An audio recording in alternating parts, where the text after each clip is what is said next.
Put your name in it. For God so loved Craig Rochelle. For God so loved Mary Kay. For God so loved John. For God so loved Sally.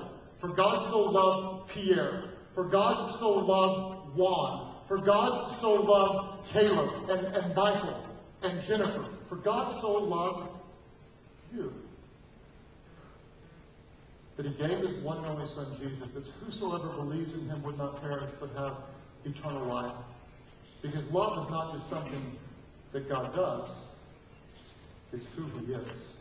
One of the things that really helps me understand God's love is having more than one child. You see, when I had my first child, Katie, I was overwhelmed with love for this precious girl. I loved her so much that it almost hurt. I remember thinking, how can I possibly love another child as much as I love Katie? Then, God gave us Mandy. She had the most beautiful dark hair, and no one gives better hugs in the whole world than little Mandy. And all of a sudden, I realized I could love two children with an equally intense, yet very, very personal love. And a couple of years later, we were blessed with Anna, the most animated and spunky daddy's little girl that ever existed. And somehow, I found even more love in my heart for yet another. A short time later, God blessed us again, this time with our first son, little Sam, the strongest, fiercest little competitor that you've ever met in your entire life. And I woke up realizing my love had somehow increased, and I loved four with the most intense and yet personal kind of love. And then there was number 5, Stephen Craig, we call him Bookie, the most adventurous, fearless kid that's ever lived. And once again, my heart expanded with even more love. Then one day there was number 6, Joy. We call her JoJo, or Joy. And she is absolutely the joy of our lives. 6 kids, all very different, and I love them all with this overwhelming sense of very personal love. As I start to look at my different children, I start to understand how God can love us. Yeah, sometimes I feel really bad about myself, and I often feel very insignificant. But by being a father and loving children, I can see how God can love you and God can love me in a very personal sort of way. And that's why we can love each other and we can love him back. Why? We love because he first loved us.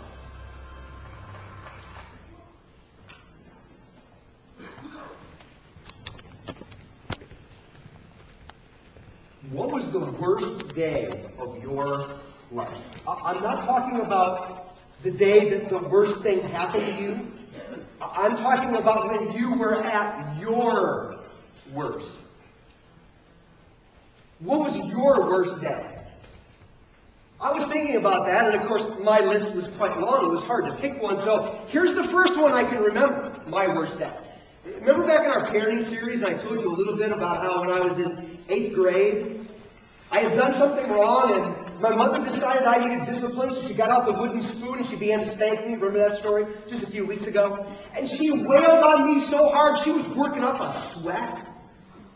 And I remember just turning around and looking at her. When she finally spent all her energy, I looked at my mom and I said, "Is that all you got?"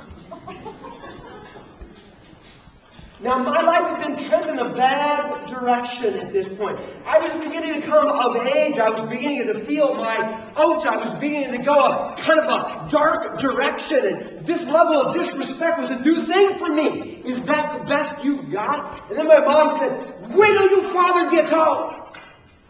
I still feared him.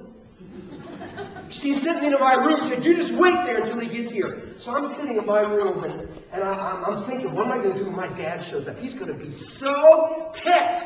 we have not been getting along well lately, and he's been letting me have it, and he's been overly restrictive, and this is going to be ugly. And I started thinking in my mind, are we going to fight? We're going to go mano-y-mano, what are we going to do? And then finally I said, forget it. I'm not going to mess with it. I'm leaving. I'm going to run away. I'm never coming over here. And I opened the screen on my bedroom window, and I snuck out of that house, and I took off. I went about 2 blocks, and I thought to myself, where am I going to go? I ended up going up about a mile away by the school that I attended in a back field over by a fence, and I just sat there trying to plan my future.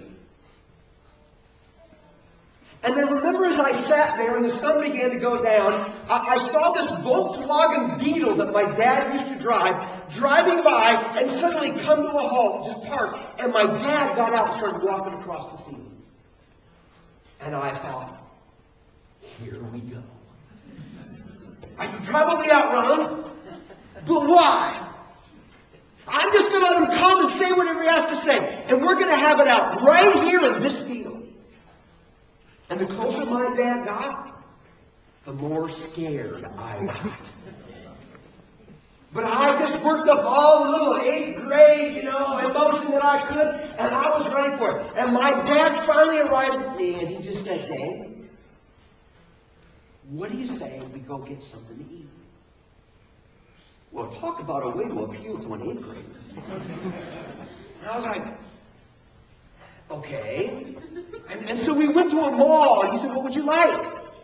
We never went out to eat. What would you like? And I'm like, well, I remember when I picked something from one of the restaurants, and so we got something to eat, and we sat down, and we started talking about sports. And then when we got done eating, he said, hey, I would like to go see a movie. I'm like, go see a movie? We like to never go to a movie. I'm like, okay, let's go. And so I still remember the movie. It was called Ice Station Zebra. I don't even remember what the movie was about, other than it was in Antarctica, I think. And we watched this movie. And then when the movie was over, we went home, and my dad just said, good night. I love you, son. And I remember laying there in that bed. And it hit me how bad I had been that day. I had been going a bad direction. I'd sassed and disrespected my mother. I ran away. Who knows what my parents were thinking, where I was, and what I was doing. And I really deserved to have my dad let me have it. I deserved it. And yet what I got was something unexpected. I got loved. I received grace. And it broke my heart in a healthy kind of way.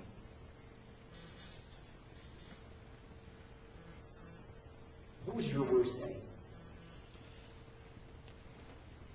Was it the day that you had the affair? Or was it the day that you binged on alcohol or drugs? Or was it the day you betrayed a trusted friend? Was it the day that you walked out on someone who loved you and needed you? Was it the day you broke the law? What was your absolute worst day? And how did God feel about you that day? Is it possible that God felt about you on your very worst day the same way that my earthly father felt about me on my worst day? And that God right now is really just, or even on that day, that he was walking across a proverbial field, and he was coming right up to you with where you were on your very worst day, your very lowest point, your very biggest sin, and said,